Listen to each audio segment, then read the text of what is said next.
আসসালামাইকুম, কেমন আছেন সবাই? আজকে কিছু কথা বলতে চাই, না বলে পারি না। বলতে হবে, না বললে কীভাবে শুনবেন? আপনার যদি কাঠ মিটার থাকে, আপনি 500 টাকা বলছেন, 300 টাকা কাঠটা নেবে গা, 200 টাকা থাকবে। 200 টাকা কদিন যাইবে?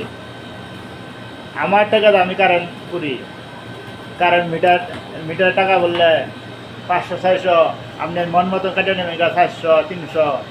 আপনি কি আমাদের টাকা পান? এর মানে কি? আপনার ব্যাট কি প্রতি মাসে 300 টাকা বেড়ায়? আপনার মন মতন আপনার ব্যবহার করতে হয়। কারেন্টের লোক আপনার কিছু বললে কি আইনের ব্যবস্থা করবেন? আইন কি আপনার জন্য আছে? আমার আইন নাই। আপনি চুরি করবেন, ওটা তো আইন নাই। কৈফত দিলে আইন আছে।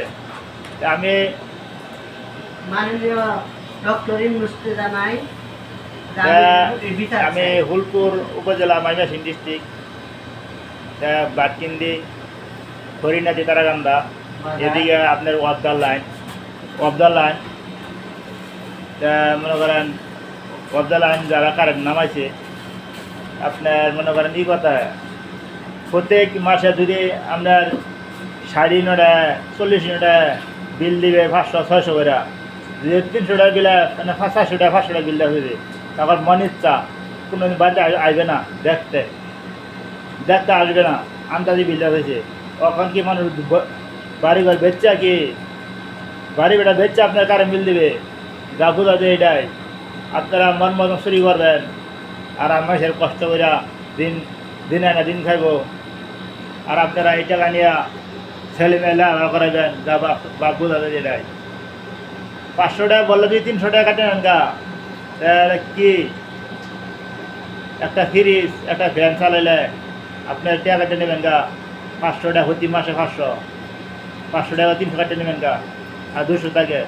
যেভাবেই চলে বাড়িঘর বেচা তো অবশ্যই আপনার কারেন্টের বিল দিতে হইব, মিটারে টাকা করতে হইব। আমি এই কথা বলছি, আপনারা দেখবেন, সবাই যদি ভয়ের কিছু কাজ নাই। আপনি চুরি করবেন, আপনারা যদি বললে আপনি আমার পুলিশে হুমকি দিবেন, সে হুমকি আর চলতো না। আইনের লোক জানি না তারা কি করে, এরা আমার না টাকার মাথা ব্যথা নাই, তারা তো মাসে মাসে টেয়া পাইতেছে। আসলেও এটা আমার যদি কষ্ট হয়, তা আপনার কষ্ট করতে হইব। আপনার যেটাই হন, আপনি সরকারি লোক হন, যেটাই হন, আমার টাকা নেবেন, আমার বোঝা নিতে হইব। কি আমার টাকা কেমন কাটে নিছেন? 300 টাকা বললে 500 টাকা বললে 300 টাকা ব্যাট প্রতি মাসে কিসের বেড়ায় সেটা বোঝাইতে হবে।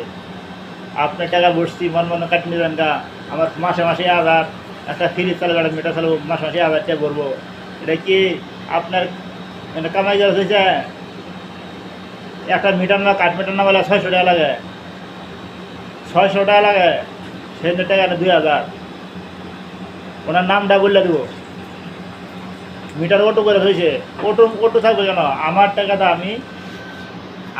দা আমি কারেন্ট মিটার চালাই, আমি টাকা ভরি, আমার কারেন্ট চালাই না। অটো কিসের জন্য অটো থাকবে? অটো থাকার কোনো প্রশ্ন নাই। আপনি অটো বন্ধ করেন, আর মানুষের বিল 400 টাকা 600 700 দিচ্ছেন। এটা কিছু বললে গড় বিল কি প্রতি মাসে মাসে আসে? কাঠ মিটারে কিছু গড় বিল আছে? সব থেকে বাংলাদেশের মানুষ কেন ভালো হয় জানেন? প্রবাসী যারা থাকে, বাংলাদেশের মানুষ, এটা আমি বাঙালি, আমার শুদ্ধাই বলি, বাঙালির সুর দিনের দ্বারা চুরি করে, এই জন্য মানুষ ভালো হয় না। যদি ভালো লাগে কথাটা বলছি যায়, এটা খালি আমার জন্য না, সবার জন্য, যারা কারেন্ট চালান, অবদার কারেন্ট যারা চালান, আপনি দেখবেন আপনার বিলটা দেখিয়ে দেবেন। আইন খালি চোরের জন্য, চোরেরা বলবে সেটা আইন হয়ে যাবে, আমার টাকা আমার বোঝা নিবে না, সেটা আমি কইলে অপরাধ, তো বোঝাইতে হবে। তো ভালো থাকবেন সবাই, সুস্থ থাকবেন। তা ওনার বাড়ি হইতেছে নকলা থানা, হাফিজ। তা হাফিজ ভাই, আপনারা বলছি, আপনি এগুলো বন্ধ করেন। মানুষের এত কষ্টের টাকা রোজগার করে আপনার বাড়ি ঘর বেচছে, আপনার কারে বিল দেবে না। 300 টাকা 500 টাকা বিল, আমরা কাঠমিটার নামাইছি। 500 টাকা বললে 300 টাকা কেটে নেন গা, কিসের জন্য কেটে নেন এটা বোঝাইতে হবে। আমি বাড়ির থাকলে অবশ্যই যে না জানার দোকানে যাইতাম, একবার লাখ লাখ টাকার মালিক ওলা মাত্র তুলনা নাই। আমার টাকা নিছেন কিসের জন্য কেটে নিছেন এটা বোঝাইতে হবে। আবার